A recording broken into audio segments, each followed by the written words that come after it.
good morning, everyone. I'd like to call this meeting to order. I'm talking louder because I guess there's no microphone we're trying now, so anybody that talks softly, we were going to have a problem with.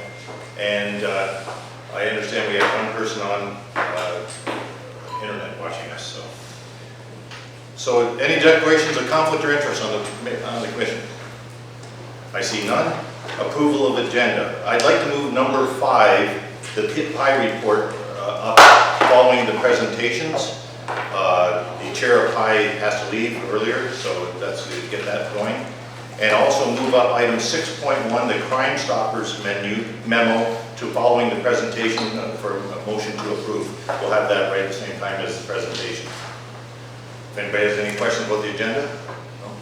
No? Motion to approve the agenda, Tom and Jim as a seconder. All those in favor? Carried. So the Niagara Parks Commission wishes to acknowledge and honor the lands along the Niagara River corridor as a traditional territory of Indigenous peoples. In both spirit and partnership, we recognize and thank the Six Nations of the Haudenosaunee, Mississaugas of the Credit First Nation of the Anishinaabe, the Neutral Nation, and all who provided stewardship of these lands over millennia.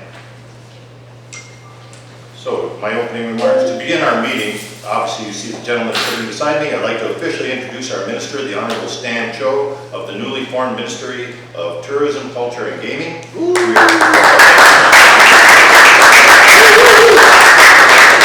are pleased that you were able to join us this morning at our second Public Commission meeting since the pandemic. Minister Cho serves as member of Provincial Parliament for Willowdale and is a former Associate Minister of Transportation. He is also very familiar with Niagara and Niagara Parks. I've had the pleasure of meeting Minister Cho many times over the years, and I know he will be a fantastic advocate for Niagara tourism industry in this new role. I'd also like to recognize that this is the first minister in over a decade to attend one of our meetings in person. Minister Cho will be delivering remarks, and then he'll need to depart the meeting for another engagement. Thank you, Stan, for taking the time to attend this morning. And I've also got down here, but you've already met him. I'd also like to recognize Maury DiMaurizio from Niagara City Cruises and Tim Parker from Niagara Adventure Excursions, two of Niagara Park's largest tenants who are in attendance this morning. And now please join me in welcoming the Honorable Stan Cho.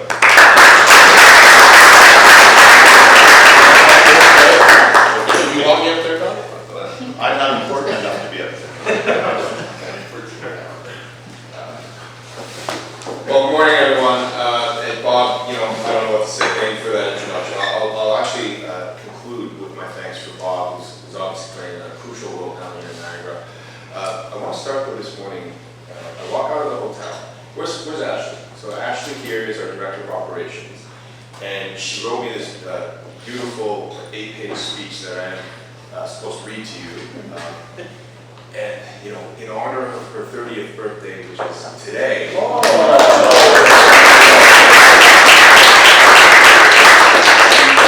will continue with the tradition of not reading. But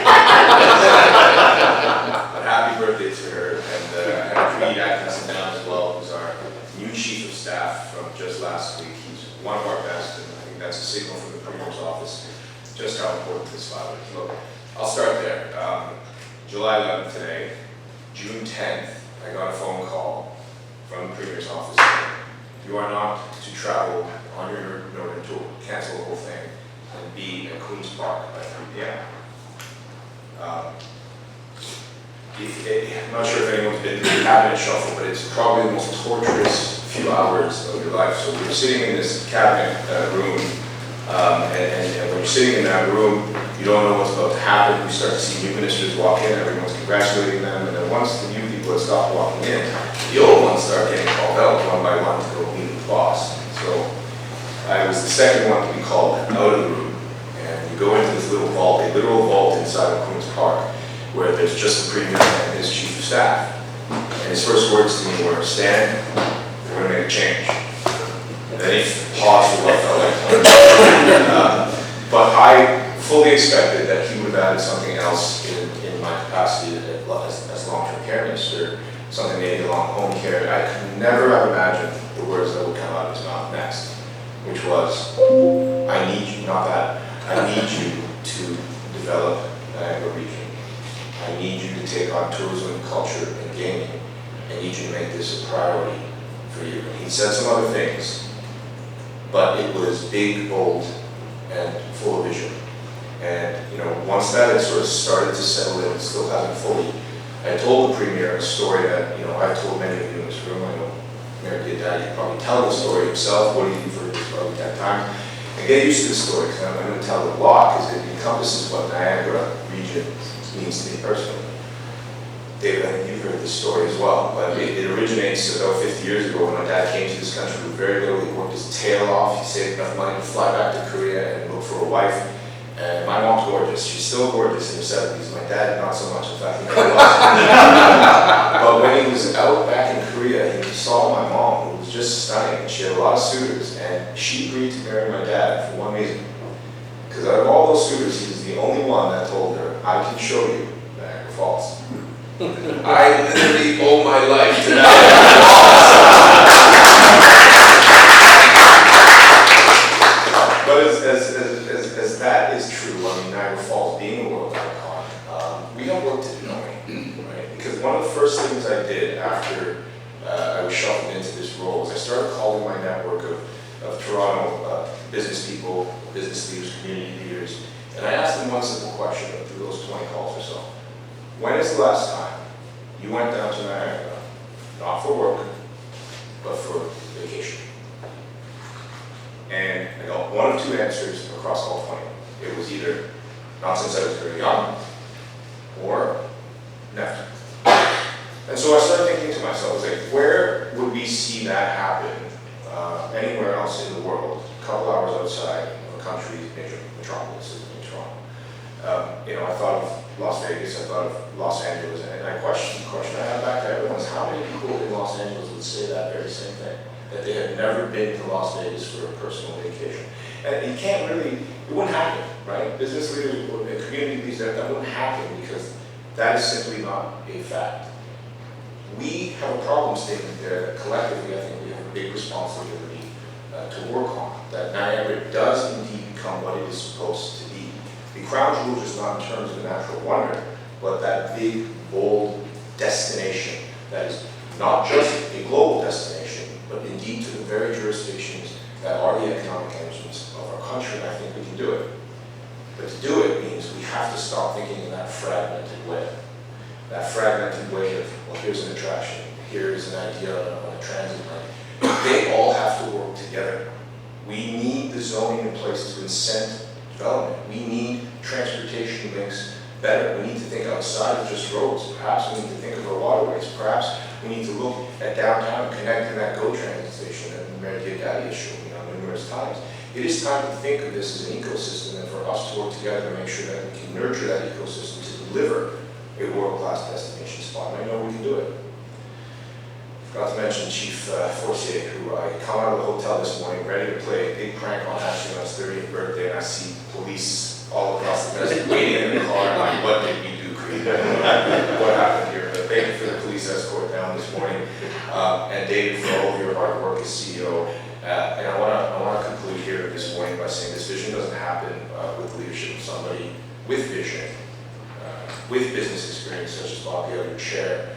He is the reason I'm down here this morning, because he wouldn't take no for an answer, but also because it's been very clear to me from the Premier that we are here to think big, to have that vision, to learn from the mistakes of the past and say, we are committed to making this not just the #1 destination in our country, but we're going to put Niagara Falls on the map in a way it's never been done before. And I know that we share that vision because I've had individual conversations with you about what it's going to take. And I'll tell you this from the Premier's mouth in that vault. My job is to make sure we deliver it, or I will be without a job. And so under that, I leave you with the fact that we have some big plans. We're going to need your help. We appreciate everything that you've done so far to help us. And we're going to continue to work to make sure that we do what is right for Niagara region and for the Falls. Thank you so much for having me.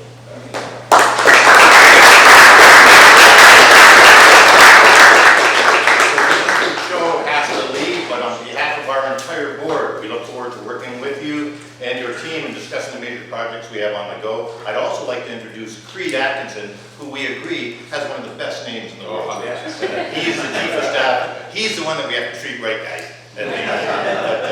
So, thank you very much. Thank you very much. Take care.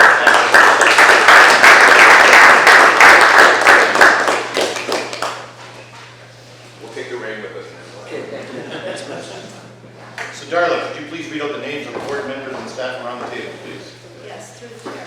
Vice Chair Graham Coveney, Commissioner April Cotton, Commissioner Natasha DiCienzo, Commissioner Jim Diodati, Commissioner Tom Encina, Commissioner Dan Lacaprera, Commissioner Wayne Redicott, Commissioner Ted Salsi, Commissioner Irwin Weens, joining virtually Commissioner Spencer DeWolf, Chief Operating Officer Marcelo Grosso, Chief Executive Officer David Dames, Chair Bob Gale.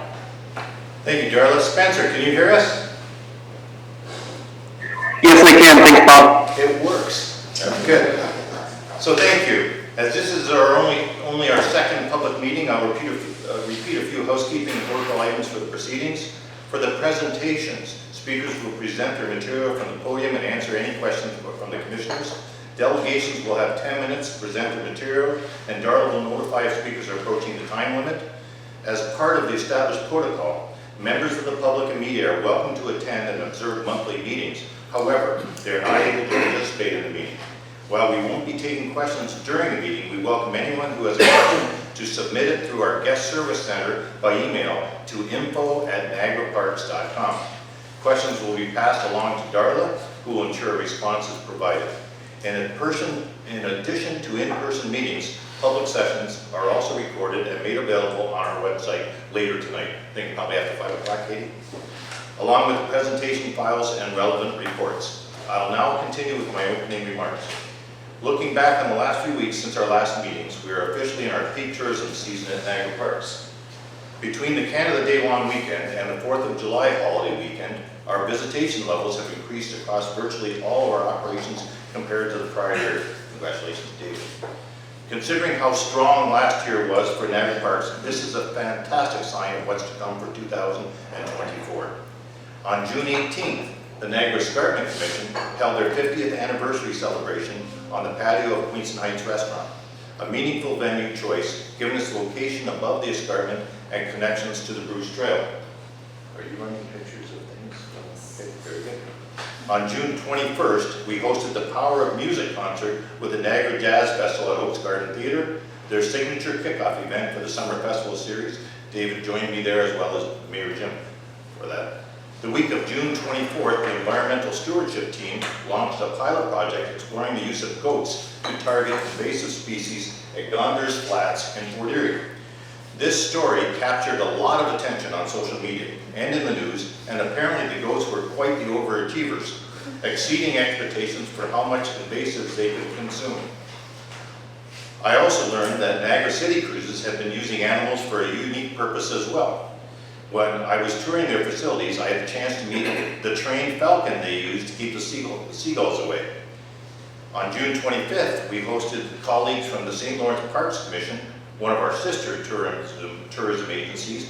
We toured several Niagara Park sites with their staff, including CEO Holly Pugh and Board Chair Bob Runciman, who says to say hi to you, Ted, and Board Member Pierre Santoni.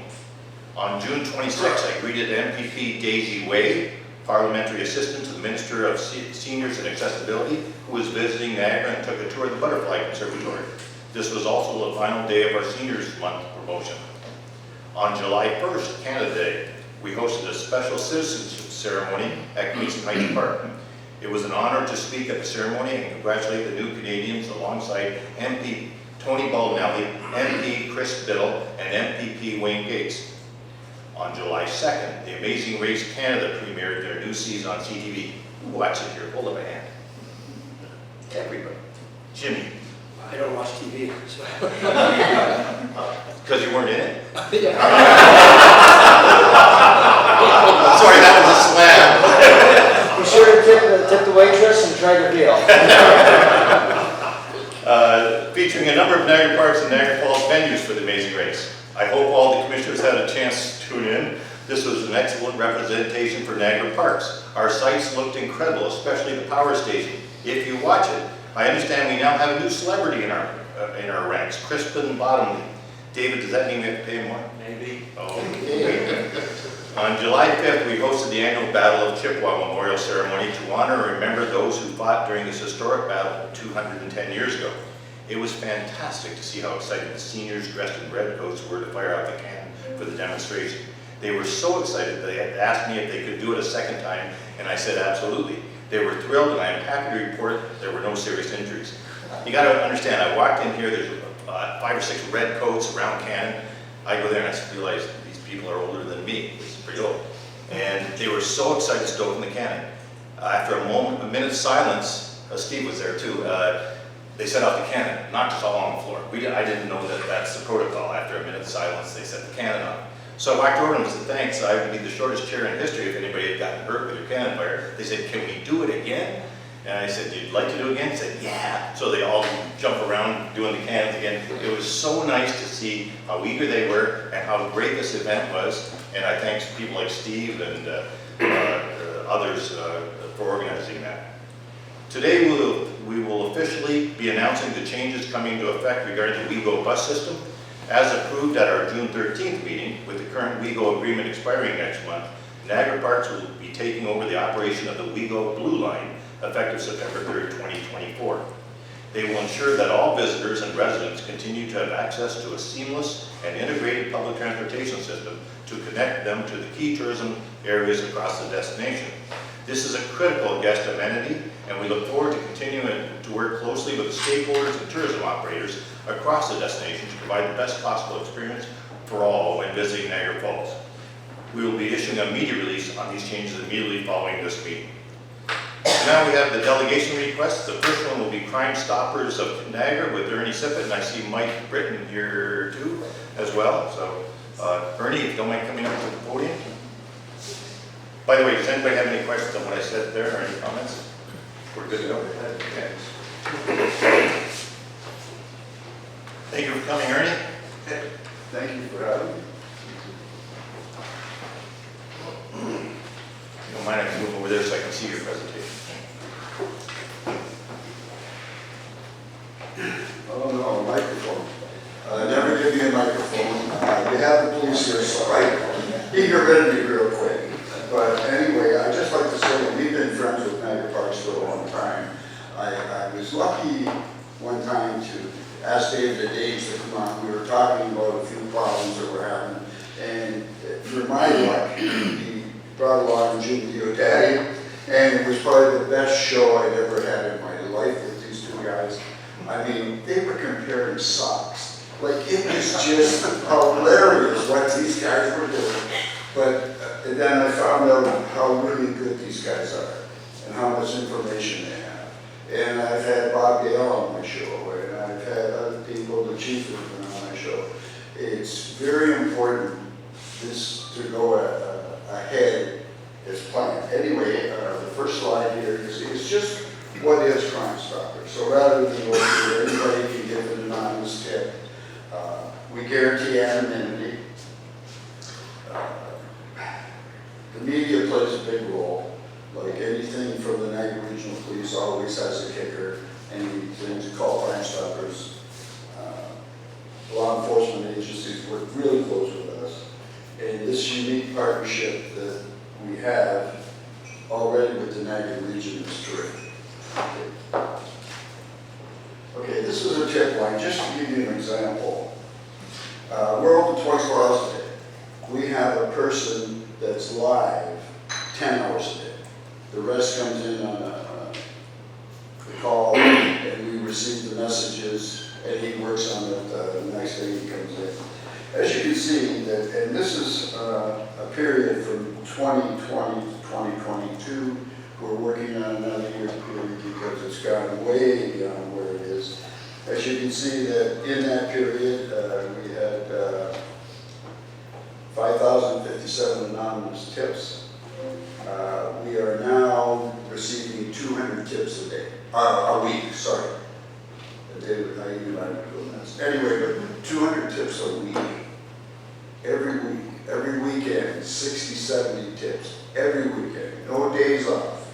So we're very busy. And if you look at the property recovered and cash recovered. What happens there is all that money goes to the government on ill-gotten gains.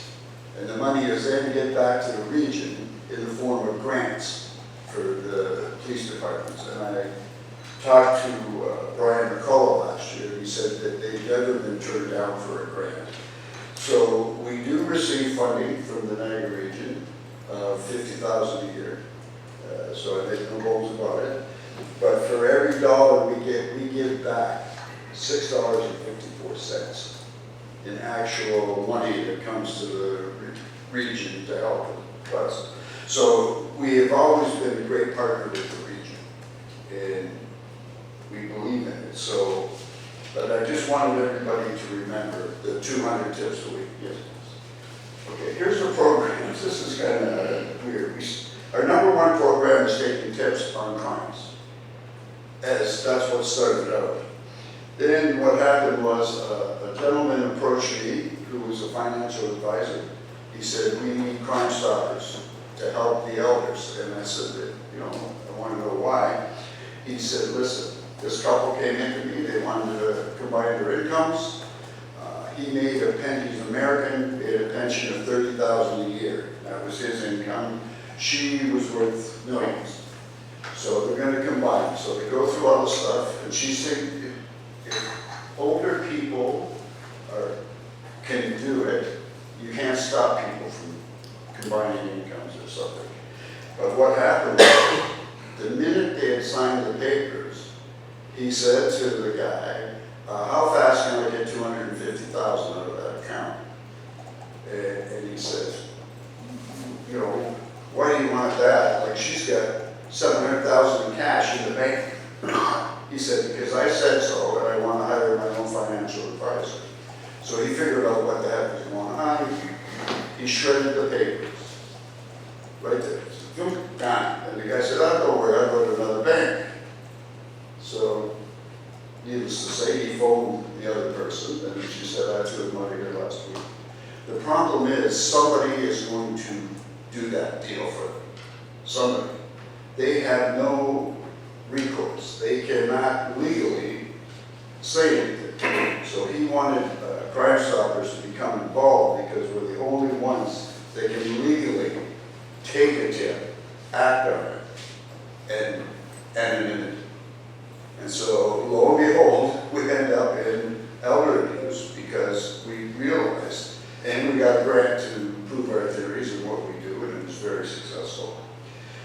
So that was a pretty good program, and then we ended up, we got a grant to do a Beware, Take Care book. I think I've given a lot of people here that book, but it was to redo a thing to help seniors with scams, how they should take care of themselves and things like that. So I'm gonna skip the rest of this page. Let's go to the next page. Awareness. Okay, this one really speaks for itself. If you look at it right now, and we're going back to a number of this, 212 out of 136 incidents. And now we're up to like 88 charges laid, and that's different than just an incident. And now it's growing like crazy. We have found out that the average person that they're after is a 13-year-old girl or boy. They're both worth. Each one is worth $240,000 a year to them. $240,000. And it blows my mind. I can't even imagine what they would do to have them that important. But after 10 years, they figure that's their lifespan is $2.4 million. If they can't use them anymore, or they're not as attractive or good, they then sell them to motorcycle gangs. They then put them in strip clubs, Sundowner, other places like that. And that's their life. If you shoot somebody and kill them, they're dead. And no misery, no anything. These people, from the time they started using them, they'd be better off dead than what that sounds pretty graphic to say that, but I can't imagine the 13-year-old. And the reason we got involved in this is there was a young girl that volunteered for us, her twin sister, they were 13, befriended somebody online. The girl online finally said to about 13, hey, we're gonna go to Ottawa on Saturday and play paintball, why don't you come? Okay, shows up to get the kid, the mother comes to the door and says, who are you? She never seen her. And like a good parent, you usually know the friend.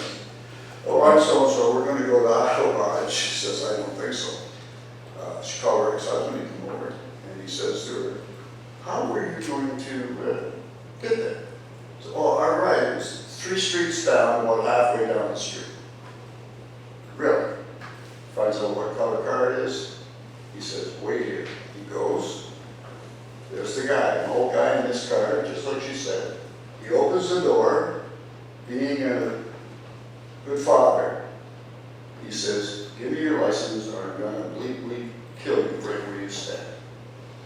And the guy gave him his license, he took a picture of it. He went back to the girl, says, anything I can do to help you? She says, no, I'm going to Ottawa, click. And she left. That was the first time we'd been involved with youth trafficking. Then a member on our board, Jason Snyder, his daughter was 12, walking home from school, and an older gentleman pulled up in a car and said, hey, I'd like to take you to dinner. She says, no, I don't think so, I'm going home. And he was sort of almost insistent, I'd love to do it and everything. And she said, no, no, no, and she kept walking. So he left, and she saw him turn around. So as he's coming back, she hides in some parked car areas. And he goes by, and then he goes away. So she tells her dad, and he's in security also with guards and things that he works with. He was livid. He called the police. He first went to the place that she was walking by. And the guy there said, I think I know who that is. And then he calls the police. And they thought we knew who it was. And so basically what happened, he went to the school and they said, well, we teach him stranger danger. But stranger danger is what you learn in kindergarten. And that's not everything that we're supposed to do. Sorry, I'm gonna have to interrupt you. You're very important, but you got about a minute left, and then we're gonna have some questions for you. Oh, okay, well, I'm sorry, I just get carried away in what we're doing. But anyway, we are planning to do a media campaign, educational roundtables. Wait, could I show one slide, the one that has the commercials? Right there, yeah, with the radio. This is things that we're doing now. This commercial is showing TSN Plus and CERBL Plus on all the basketball games. This is put out on their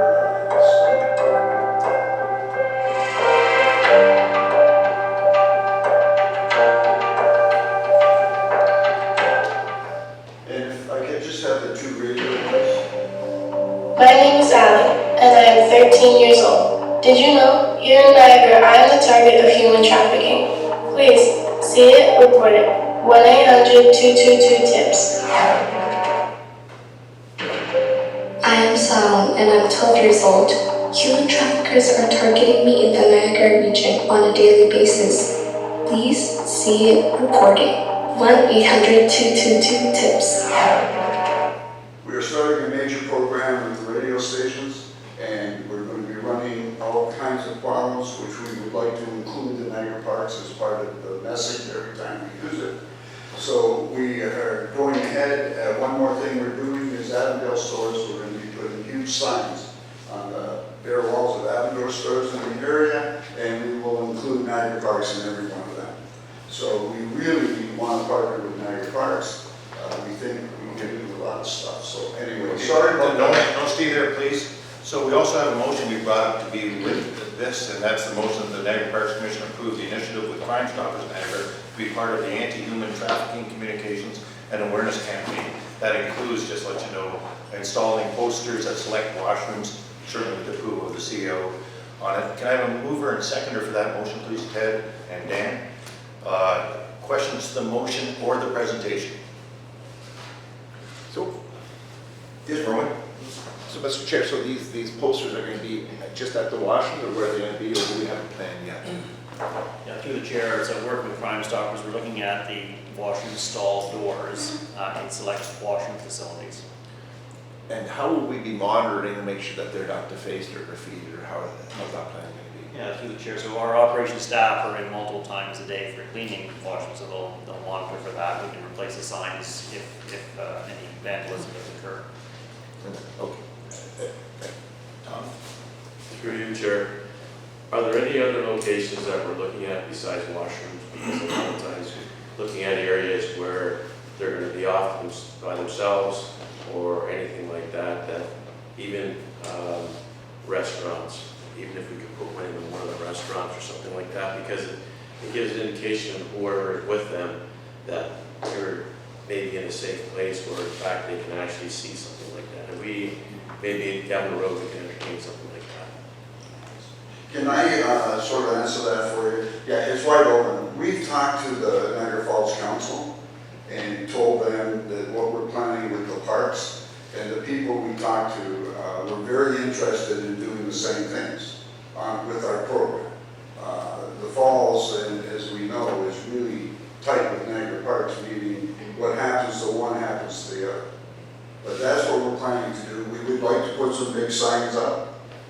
We also have a program that we want to do with David. We've only touched the thing, is doing a program that is virtual reality to show some of the things that happen here in the parks, to let people look at it and see, we're hoping, where they'd like to spend their money here in the parks.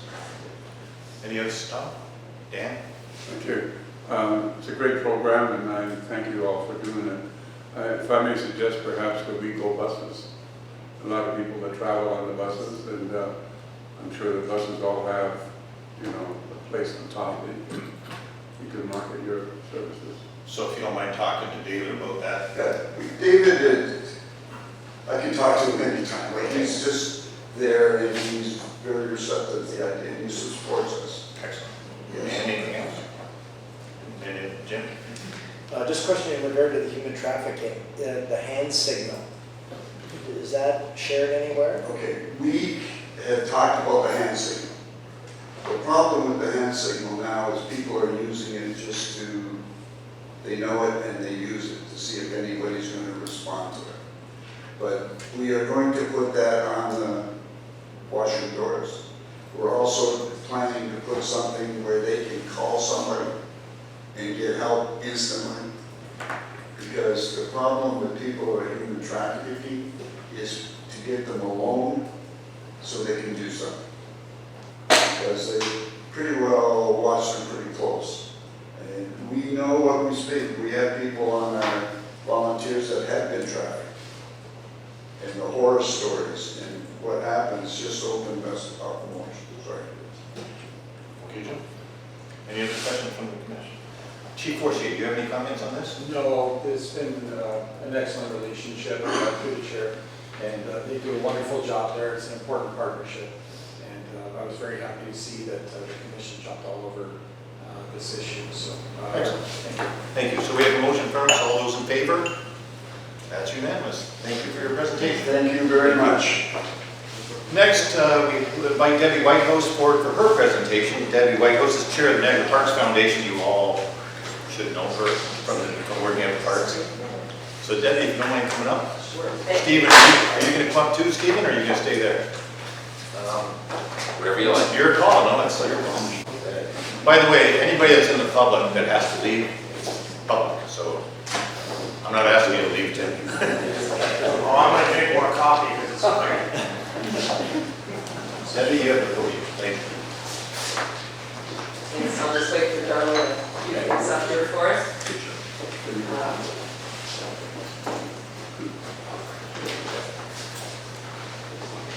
my pleasure to be with you this morning and my honor as well as chair of Niagara Parks Foundation. And some of you know of us and know we've been around for a while, but also know that we've really only got underway with the support of the commission and Sandy Bellows prior to her passing. And I'd also like to spend just 1 second to acknowledge Frank Leslie, who helped us get started, who passed us away. 2 people on whose broad shoulders I'm standing today before you and helped make this possible. I'd also like to start by introducing Stephen Pinnock, who has just joined us thanks to the support of the Niagara Parks Commission. And Stephen has a phenomenal background in fundraising. He's our director of fundraising, and I think if you wanted to say a few words, if you would, to explain that background and what you're doing for us. Sure. So I'm really pleased, I'm actually thrilled to be part of this organization. I only started 2 months ago, so every day is a learning day for me. It's an amazing organization. When I first heard about the position, I did some research. I was anxious to get an interview. I was very excited when I got started. My fundraising background goes at least 25 years. When I started, I worked on a lot of capital campaigns. I worked all across Canada, even in the States. And when I started, I was working with different organizations. And I remember my first assignment was with a theater group in Peterborough.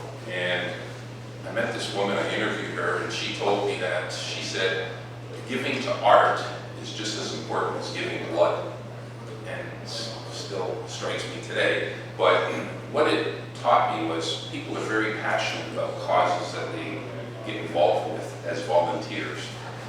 I've received, donations of $1 million, exceeded $1 million, and what I find is the passion about the people, why they get involved, and their interest. And I kind of look back at when I was younger, and I said, well, why did my family really get involved when we were kids? Well, my dad was on the railroad, my mom stayed at home, so we never really had that opportunity or that influence. But one thing that my dad did, my parents, was we went camping. So we were introduced to nature at a young age. And, we still camp, my kids camp today. And it's something that at a young age, you have to learn. And when I think about the parks, I think education and teaching kids at a young age about the environment, the different ecosystems is really important. And as the minister said, he made a reference to his mom.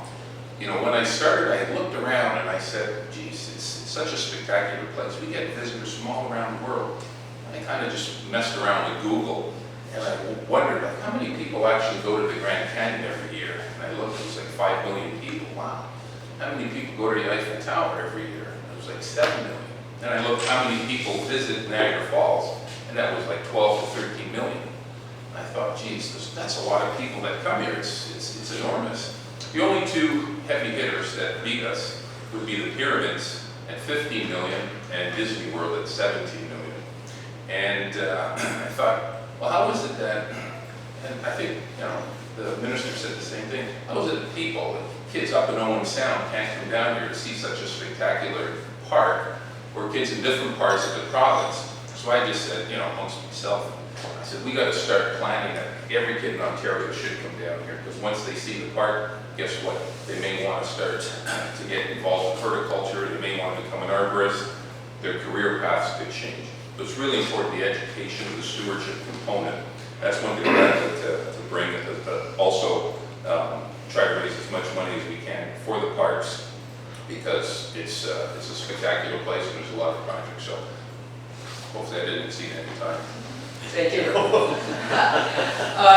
So we officially relaunched in April 22. What have we been doing? Well, one of the things we've been doing is getting our house in order. We want to do it right. I think most of us in this room have seen when things go awry with foundations that belong to organizations. And so in doing so, we want to make sure, our first year, we spent a lot of time making sure we were properly constituted and so on.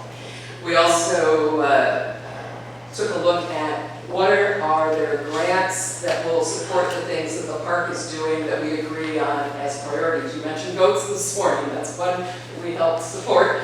And they have happen, the Indigenous programming and so on.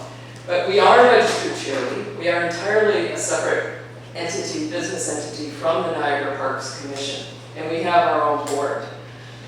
We have a number of directors, some of whose names you may be familiar with, and the chair is a part of that, as is David Dames. So we look to advice from all, though, because we look to work hand in hand. Even if you look at our logo, one of the things we did in our first year, it's a set of hands holding up that leaf that is Niagara Parks. We're here to support you, and we're here to work with you.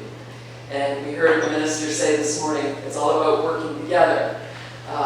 For those of you who don't know me, one of my previous hats was in Stephen's role, if you will, with the Niagara Parks Commission, and I was with the Niagara Parks Commission for over 30 years. One of my other previous hats was the War of 1812 bicentennial as the chair of the Binational Legacy Council for a time. And you saw how people came together, said it couldn't be done, and we did it, and there was $38 billion of investment in Niagara across sites that, oh yeah, sometimes you just can't make a business case for that little museum, but if that little museum had the room to take a full busload of kids, maybe the children would come visit it, more to Stephen's point about getting that information out there. Darla, if you could help me with the next slide. So our mission is very much like the Niagara Parks Commission, and supporting the stewardship, the arts. Next slide, please. Key focus. In our Articles of Incorporation, we have environmental considerations, heritage, accessibility for all, inclusion, performing arts and music, stewardship, focused research, and active living. Next. We have some priority projects. These were not entered into lightly. We did sit down in the planning session early on with members of the commission and our own board to talk about what are your priorities. It's time perhaps to revisit that, but the key ones right now are tree planting, children's programming, interpretation of a fort that most people don't even know exists. Perhaps the third fort here. There's the city, there's the old fort, and the 1794 fort that exists at the shoreline. There's Indigenous programming, nature tours. Some of you may have heard about the work that's being done at Niagara Glen and the audio tour that's just been launched, and some of you were there for that. And another project that you'll be hearing more about, and I'd like to, if possible, be invited back another day to talk to you about the children's garden. It's an idea that's been on the books a long time. I've done a lot of projects here in my days, but that's one that is still on the books and is very near and dear to my heart. Next slide, please. Before you leave today, if you would like, we have a year-end impact report. What are we doing? Besides just getting our house in order in the first year, we started bringing in money, and we're rapidly approaching our first $1 million in funding that has come through us, and by and large, you'll see our holdings are small because it's going back into our part. I like to think of it as our part. My part, but our part. And next slide, please. So some recent highlights and highlights. Thank you, Graham Company, for shepherding that project on behalf of ourselves, and thank you on behalf of Niagara Parks, because again, early days, I was there when we fixed up Dufferin Islands back in the 80s. It really hadn't had a lot of attention from anything other than most recently the beavers who were knocking down all the trees. So you think that might not be serious. Hopefully no one has been hit by a falling tree, but there's more to it than that. And it's a very special area, both from a history and from an environmental standpoint, and from a visitor standpoint. All those festival lights displays in the wintertime. Next, please.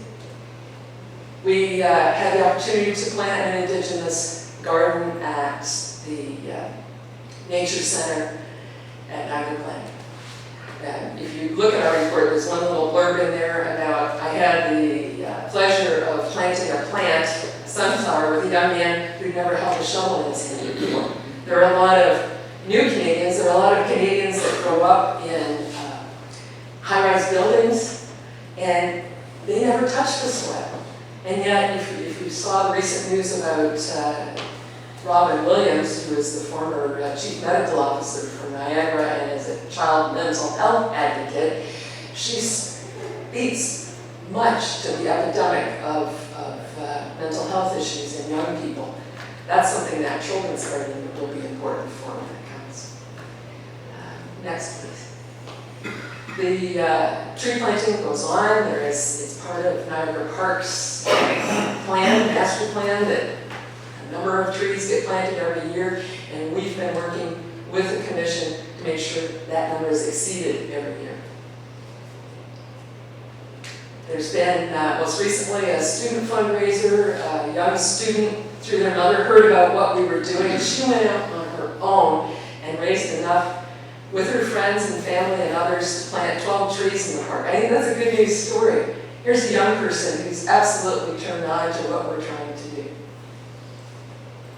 And I mentioned the audio tour at Niagara Glen and with our Indigenous colleagues. And we are also in the process of laying the groundwork of a strategic plan through the support of Niagara Community Foundation. They have been instrumental in helping us get going, in helping us get our house in order, but also then, where are we going? You heard the minister say think big, and that message came through loud and clear in our first strategic planning session that we had just a short while ago. I think of my dear departed mother who said, shoot for the stars, we're just going to happen to land on the moon. And it sounds a little pie in the sky. You know, we thought, well, this much for a children's garden, or that much for what's needed. But if you told me when I was sitting in a room with a colleague that early days on that War of 1812 initiative, that it was going to go right around the Great Lakes and the country, and the thousands and millions of dollars that went into that, it just bodes for what is possible with this foundation. So, next slide, please. We'd like to come back to you when we have that strategic plan going. I'd be welcome to speak with any of you one-on-one. I know Stephen would, to get your advice, to get your input, to hear from the commission on new priorities. That priority list changes. There's really about 36 things, but we have to start somewhere. And we've done that. So I thank you. I would look forward to any questions you might have. Thank you very much. Anybody have any questions of Debbie or Steve? Tom? Thank you. Through you, Chair. Through your articles of incorporation, or is it just the Niagara Parks Yes. that you are giving money to? There's no other outside? No. If it went to someone outside, it would be to benefit Niagara Parks. So, Okay. for example, I think, Stephen, you did a bit of a business case, if you will, on getting children delivered to Niagara Parks. And help me out here. A bus from, was it London to Toronto? Yeah, yes. You go ahead, it's $3,000, just to give you a case example. Great. So I was talking to some different school boards about some of our potential school programs. And an advisor to all the principals in the London school said, if we wanted to go to Toronto, a bus would cost us $3,000. And there and back. He said, that's why it's so unattainable, or we're so limited to what we want to do with our students because the price of busing. So, there's ways that, we've been discussing around it, but, and even close by, even Hamilton, they're talking, they said like 1,500 or more. So the busing is, it's unfortunate how it really limits opportunities. And it's our belief, again, shoot for the stars. Why shouldn't every school child see Niagara Falls firsthand? Years ago, I had a friend who was working in Nunavut who brought kids to Niagara Falls who'd never seen grass growing before, let alone Niagara Falls. So the sky's the limit. Happy to answer any other questions you might have. Anybody else? Can you expand on how you got your Indigenous partners and how that worked with the Indigenous Garden? I mentioned that we work hand in hand with Niagara Parks, and Niagara Parks has some very good support from the Indigenous community as well as advisors. And if it's not putting him on the spot, I'm going to ask David Dames to speak to this because it was through David that we made these connections. So through the chair, and again, to Debbie's point, we're working in collaboration between the foundation and the commission. So through Steve Barnhart's group, Planning, Environment, and Culture, we have Heritage and Legacy. So we have a specific advisor on our team, Tim Johnson, on Jim Hill, who plans an awful lot of work. We've been doing a lot of work for over a number of years. So we're looking at this opportunity at the Niagara Glen Nature Center to do that plant out. So that was a very deliberate effort to bring in kids to plant flowers at that location. I think that really captures the key points. But through the chair, we have a number of Indigenous initiatives. We have the one from the Landscape of Nations Memorial at Queenston Heights, the Indigenous Tour that covers the entire 56-kilometer Niagara corridor as part of the Explore the Niagara initiative. We have joint programming like the Niagara Jazz Festival most recently, which brought in Black history and Indigenous influence into music. We'll be launching a book very soon about the history as well in the area. So Mr. Chair, if I may follow, the adage, nothing about us without us, in regards to that. So the specific Indigenous folks that we're collaborating with, those are, can you just expand on who they are? Yes, through the chair, so individuals like Tim Johnson, Rick Hill, Michelle East Burnett, and then they have a network as well of individuals from Six Nations, from Mississaugas of the Credit First Nation, so a number of organizations. That's one question. Any other questions? Okay. Mr. Chair, I was most impressed with young Reagan in her efforts to plant trees and raise the money. I was wondering if it would be in order for you to ask her to share your duties as an honorary chair of the NPC for one day, take her along with you, and with her interest in the parks, I think it would be something to be very fitting. Thanks, Ted. Sure. Thank you. Thoroughly, you marked that down. Any other questions for Debbie? Debbie, one thing, Minister Cho had a meeting with me before this, and shooting for the stars is what we want to do. You heard what he said about marching orders for him and for me are the same. So what we had a meeting about just a few days ago, expand. Thank you. I got shivers down my spine when he was speaking. I don't know about you, but... Okay, thank you very much. Thank you. So we're going to move on, as we already said, the items from Property and Infrastructure Committee are next. I do have to leave, Mr. Chair, because I do have to meet with You Mr. Bag. have 7 minutes. So I'm going to introduce these in block. Okay. And then I'm holding it to 10:40. That's items report 2024-72 to 2024-61. I would like to move that in block. You can all individually take each one out and we'll ask questions on it. We'll concentrate on that item, but I will allow Commissioner Weens first off to give a highlight of these items here, like I would do with Dan regarding the golf committee. One thing I am going to say first, I thank you for bringing up both the Queenston intersection, York Road, and the Niagara Parkway there for us to assess about it. I'm sure that I'm going to ask Marcella just to expand on that right now while you're here. Thank you. Thank you for bringing that up because I wasn't even aware of that, and we're going to take a look at that. Go ahead, Marcella. Yeah, so through the chair, we are already in the process looking at our VORs, and we've put a scope together, so we're going to do an assessment of that intersection, identify any options, whether it's a roundabout or potentially other solutions. It does bring in all 3 parties, Niagara Region, Town of Niagara Lake, and the Niagara Park, so we'll be collaborating with all parties to bring that result. So if you don't mind just doing a little highlight yourself. So thank you. So this is an issue that has come up over the last bit, as that's a tough intersection because you're going up a hill and you're rounding a corner, or going downhill and rounding a corner, but at the same time, there's immediately after that intersection is a minor intersection to a street going into the village of Queenston, and it's been identified as an issue where traffic is a problem, and so the Queenston ratepayers had reached out, and I know that the Niagara Parks and Town of Niagara Region have been meeting with them and talking. So, Mr. Chair, I want to thank you for allowing us to bring this further so that we can get to the next level and hopefully get a solution for those issues. Thank you very much. General comments about all 5. And then I'll move on to, so in regards to that, we met last Thursday, I believe it was, in regards to the plaques that we were going to put up and the different issues that were coming up. Pretty straightforward meeting in regards to infrastructure. I hope everybody read the minutes. If anybody has any questions, I'm happy to take them, or we can redirect them, but it's a pretty straightforward. It was a pretty straightforward meeting in regards to infrastructure.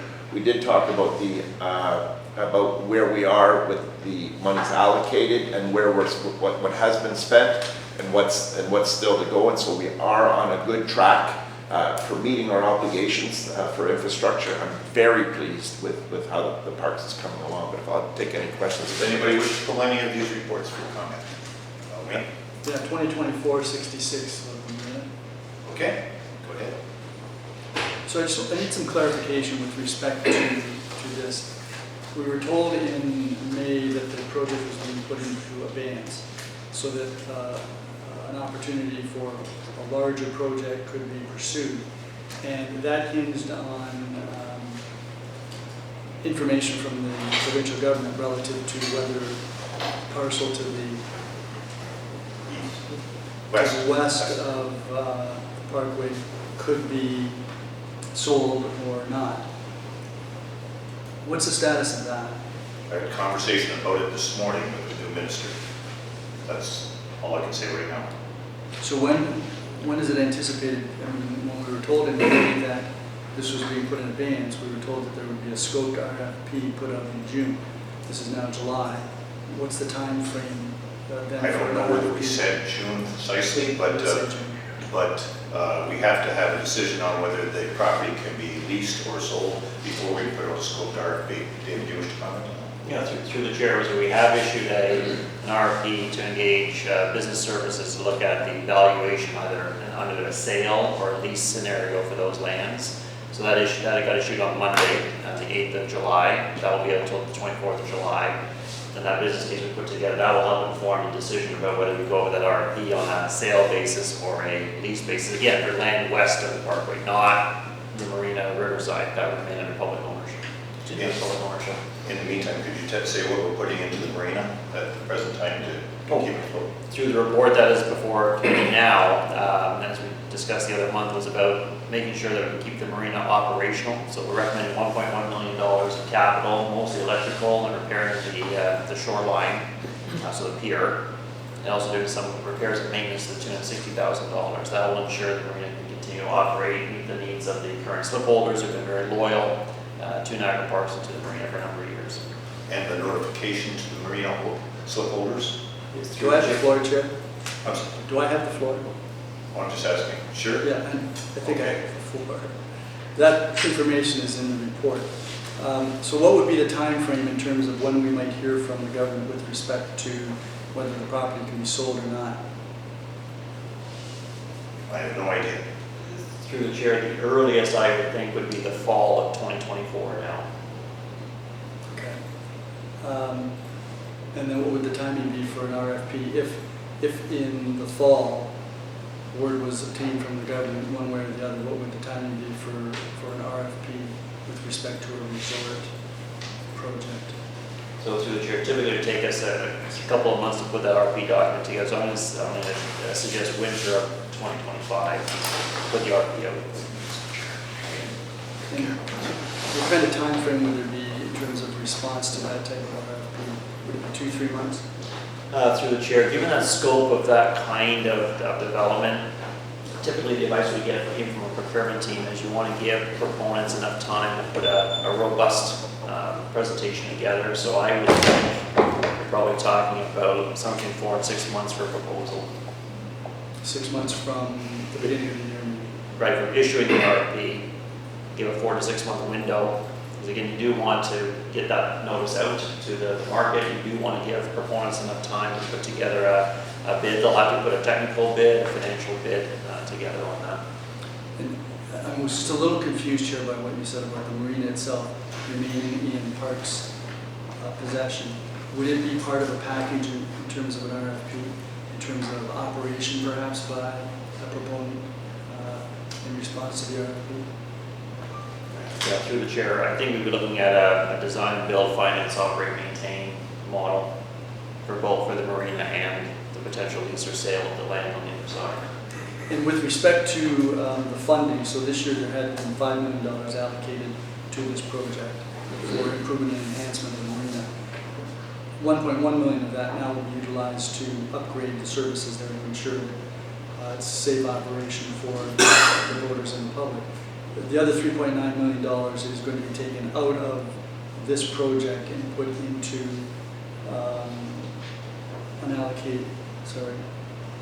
capital unallocated.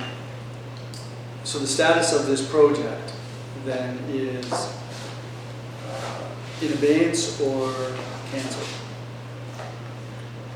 Go ahead. Through the chair, so the motion from the commission was put in abeyance pending the valuation of a sale versus lease and then the RP going out. So the status right now, given that motion passed by commission, is abeyance. So it's now in abeyance, before it was in abeyance with funding, but now it's in abeyance without funding if this passes. Through the chair, that would be correct. Okay, thanks, Chair. And when we vote on this, can we vote on these items separately? Because I want to vote against number 3. Okay. Any other questions? Anything else? Ted? Yes, thank you, Mr. Chair. I'm just wondering, after reading some of the information in our package, the CBREA initiative, CBREA with the provincial government, would that impact us at all to assist us in developing this project? Through the chair, that would be unknown at this point. So right now, we have an exemption from that process. So we're operating on the basis of the exemption. So in the past, Mr. Chair, we know how frustrating it's been, I'm sure, for the Mayor of Fort Erie as Commissioner of the Parks with the project. Back to 2003, the big issue was trying to get permission to convey. Nobody wants to do that project without ownership, obviously. And even CBRE did their hotel report study saying you needed to have title to make this project work.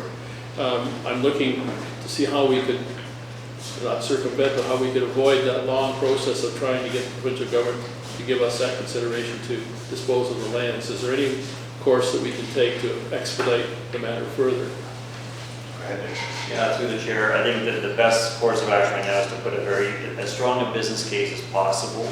So hence the first step is engaging that firm to work with us on what the value of the land would be on a fee simple basis or a sale versus the lease, putting that forward to government. So as the commission knows, through the chair, land sale or lease, because you have rights for a number of years, is never taken lightly. So that's a very strong business case. The time frame would be unknown, but the first step would be having a very persuasive business case. So again, just a final point, Mr. Chair. So is the challenge we have presenting a proposal that's spectacular enough to attract the attention and the approval, certainly of the minister and of the provincial government, to allow Niagara Parks to dispose of that land or convey that land to create something of a unique attraction. So I guess I'm going to say to you, Mr. Chair, the bigger the better, that we would entertain some proposal in the future where we could get the attention of the provincial government and the support of the provincial government, especially with the mandate you've been given by the Premier, what the Minister said to us this morning. This could be a project of phenomenal impact as the only marina in the Upper River. Certainly that would be something that could be a tourist attraction plus an economic generator. So I'm not sure if there's anything further that we could do to assist in getting this moved along. I'll defer to David in a second, but I went over with the minister all the projects that we have of significance this morning, just on a highlight.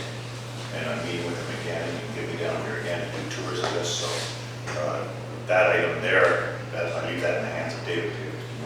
So through the chair, I think based on what we heard from the minister this morning, they are looking for bolder ideas, bolder presentations. So I think again, we've got to put that business case forward to then go to the RP stage. Thank you. Natasha, you had your hand up. That's all right. Oh, you're good. Thank you. Anybody else have any questions of these reports? Okay, I'd like to pull the one about Ringo Starr. I'd like to have you talk about that one. That's the Peace Garden Foundation. By coincidence, Ringo Starr is coming down in September. On this, I think this is a good news item, not costing us anything to it. But David, if you don't mind expanding that. So through the chair, I know Steve's been very involved with this project, so it's okay with the chair. I'll ask Steve Barnard to speak to this item. Sure. Just briefly, this initiative has gone around the world, and the Ringo Starr Foundation has created a symbol of peace, and it's literally the peace symbol of his hand. It's about 8 feet tall, and we were approached as Niagara Parks because the foundation is looking for a location in Niagara, given the significance of the destination. So the proposal that we'll have to work with the foundation on is actually located here in the Botanical Gardens. We have a master plan that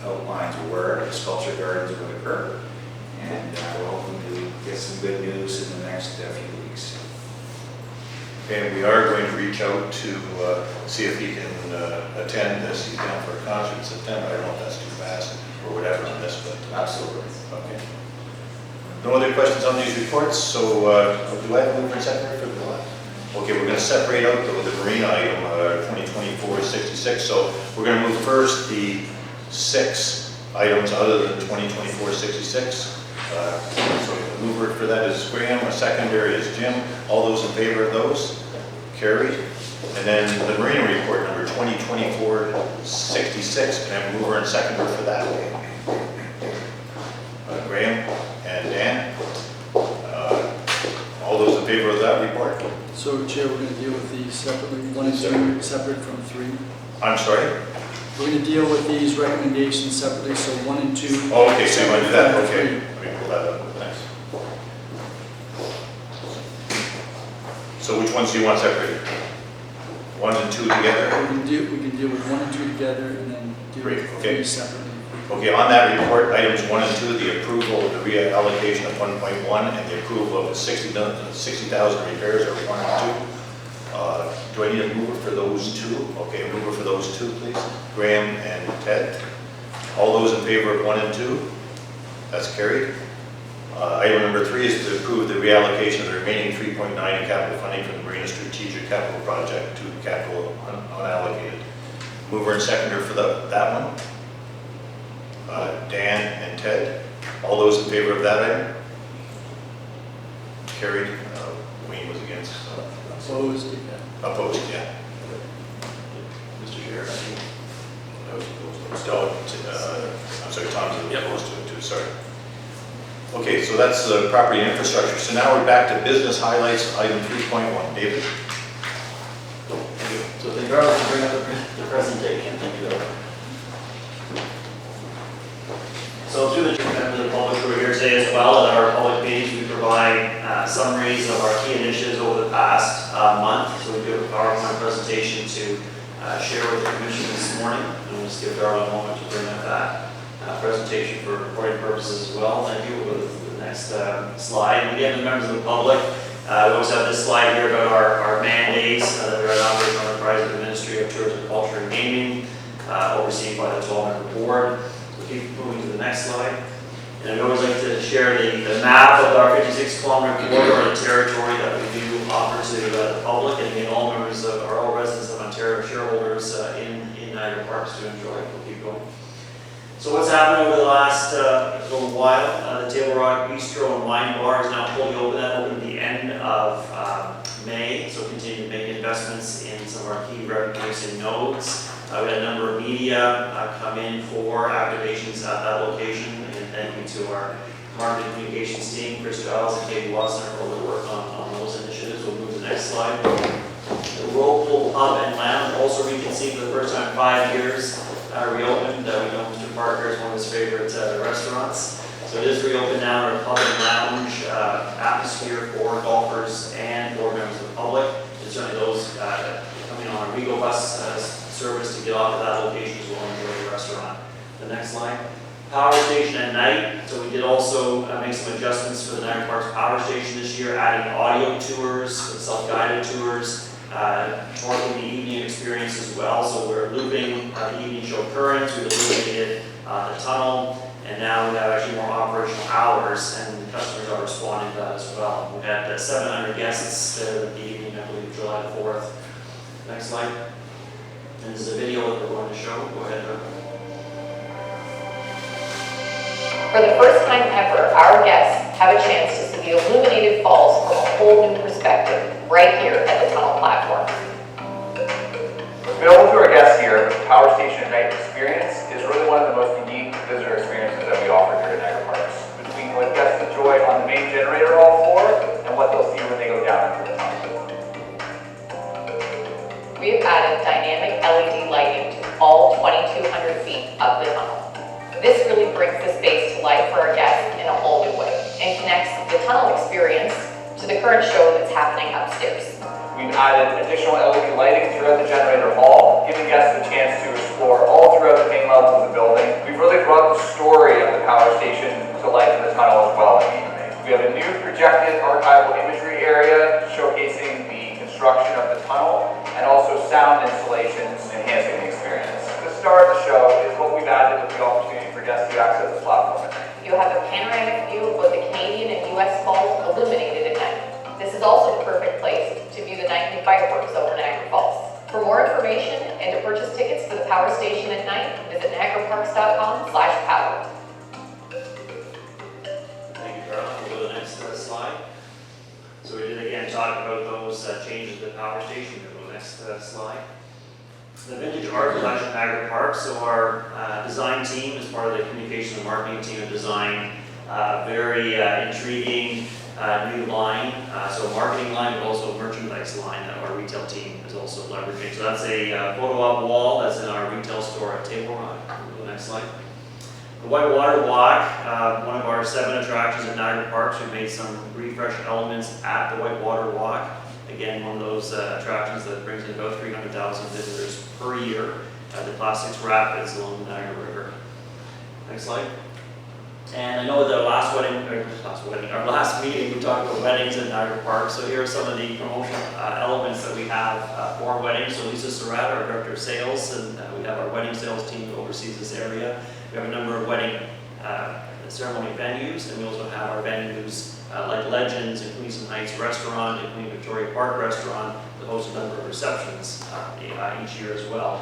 So our marketing team has put together the sales promotional pieces. They're online, they're on social media, and also a number of wedding publications. Our next slide. Niagara Parks golf updates. I know Commissioner Lafreniere will be giving an update on the golf committee momentarily.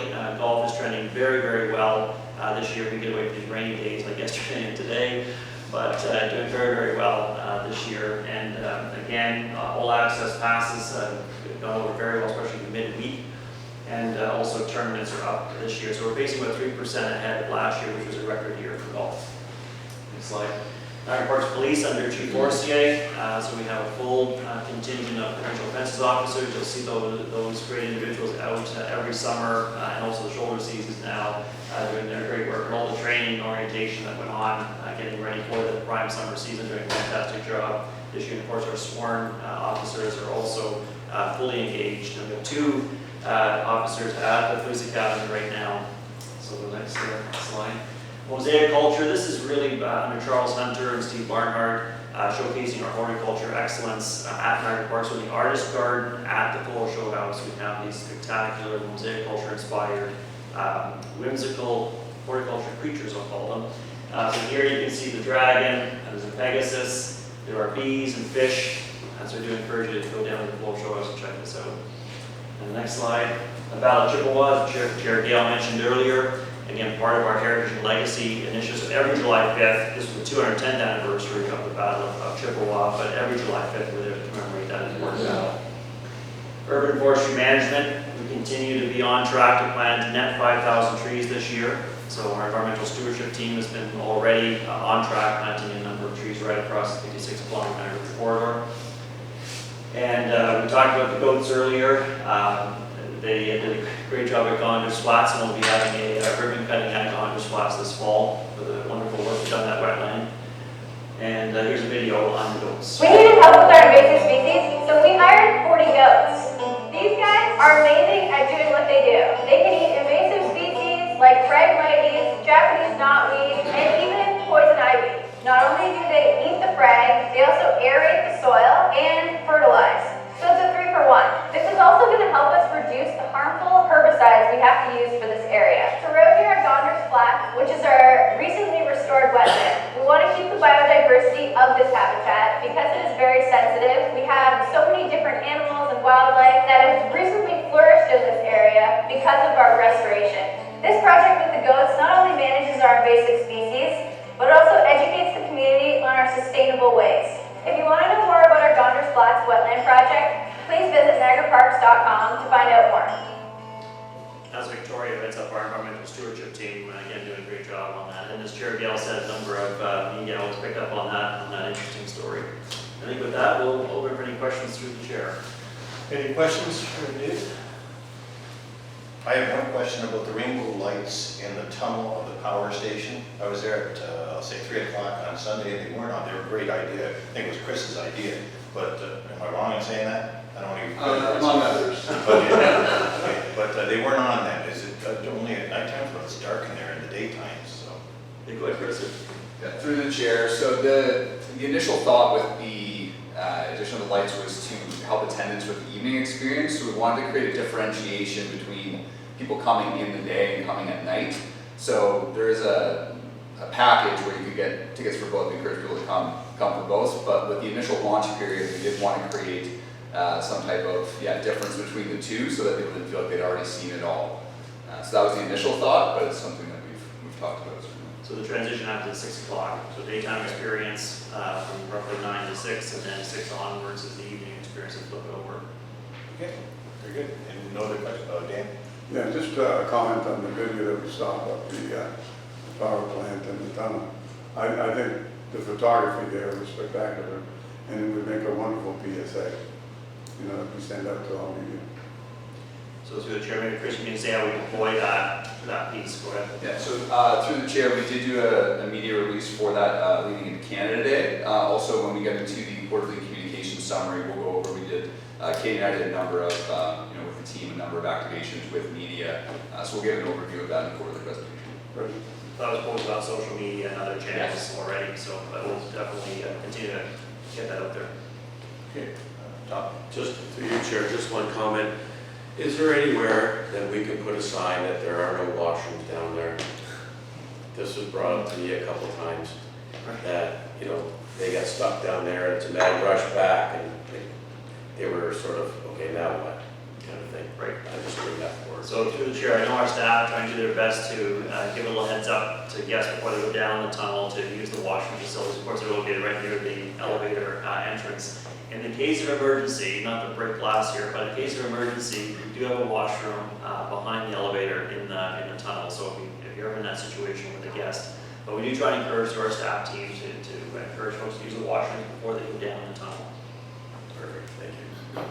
Mr. Chair, just speaking to the emergency aspect, I know initially there was a series of carts used, golf carts used in the tunnel. Then I noticed for the great race, the cart was back, but I presume that was just for their operations. Should we be having a cart available for anybody who's on the platform that needs to get back to the elevator?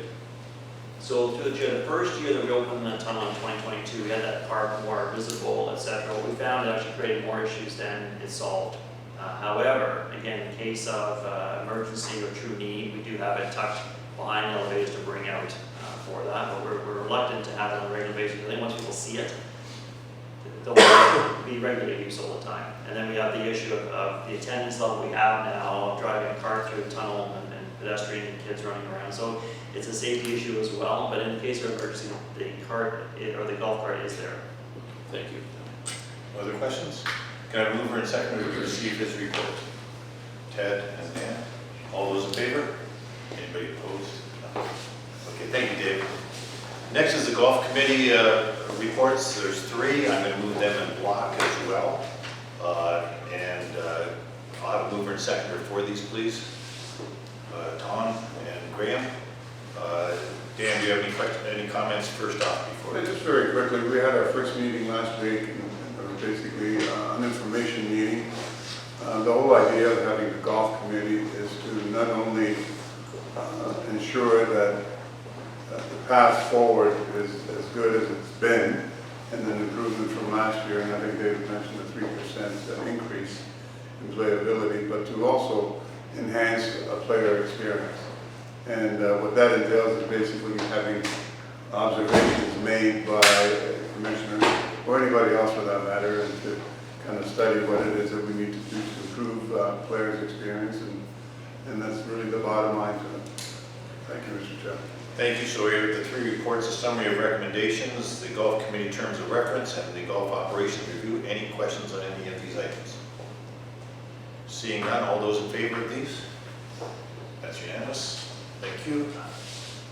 Next comes the summary of decisions for the June 13th, 2024 commission meeting. Can I have a mover and seconder for that? Graham and Jim. Any questions on this report? Seeing no questions, all those in favor? That's carried. Other business. Does anyone have any questions or any comments for other business? I see none. So, Yes, Chair. Don? Through you to CEO, does the Niagara Parks now have the property at the bottom of Jarvis Street in Fort Erie? Is that Niagara Parks controlled now, that's been given up by the Peace Bridge Authority? So through the chair, in 2009, Niagara Parks took a 20-year option on the Coal Docks property. So we maintain that property. We pay a little bit of, basically the payment in lieu is up to $7,000 per year. So we do maintain that site. The Peace Bridge Authority still owns the Coal Docks property. Niagara Parks will need to decide before 2029 whether we want to exercise the option to purchase. So Peace Bridge owns it, Niagara Parks is maintaining it, we have a 20-year option on the property. So through you, Chair, if we were to do something on that property, is that allowed? Or would we have to go through hoops to do something like that? If we were to put a pavilion up there, or if we were to put, say, a mini park, that was sort of lost in water. I think through the chair, there's probably two ways of approaching it. One would be either for Niagara Parks to exercise the option to fully acquire the property, then move forward with infrastructure improvements. Or, again, we have a great relationship with the Peace Bridge Authority. We could do an interim agreement to put infrastructure on that property. So there's a couple of ways to approach that. Okay, well, through you, Chair, if we could look at something like that in the near future, the property is right there, and you watch the water go by on the river. A lot of people go down there. So even to spruce it up a little bit, even to have a pavilion with some benches or like a static park. I know the town of Fort Erie did a development plan for it. If in fact we could do something just to bring it to liven it up a little bit, if it's under our control, just to throw it out. Through the chair, I know we have a meeting coming up in a couple of weeks with Peace Bridge Authority, Town of Fort Erie, ourselves to look at that property. So is that something that you would want to add to the PI committee the next time, and Tony could comment on it then? Sure. Appreciate that. Thank you. Okay, very good. You okay, Tom? Yep. Good. Okay, Jan? Yeah, just for clarification, is that the land adjacent to the river? Through the chair, that's correct. It's a foot of Jarvis Street, right on the river. In fact, we facilitate a repair job to the shoreline wall, so that it failed. Peace Bridge Authority paid for it. That was about $1 million investment. Because I'm thinking there is part of the Underground Railroad is across the road. There's a big house there with a plaque in front of it. Well, not that far north.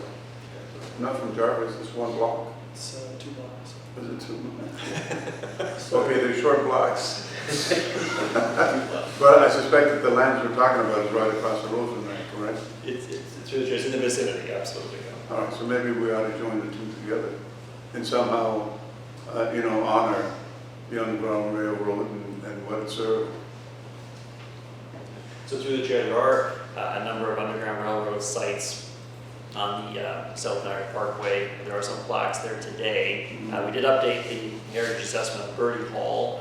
We've now removed the plaque that referenced Underground Railroad, because in fact it didn't happen at Birdie Hall, but absolutely in other areas, the crossing was in the area, and certainly Commissioner Redpath knows the history a whole lot better than I do.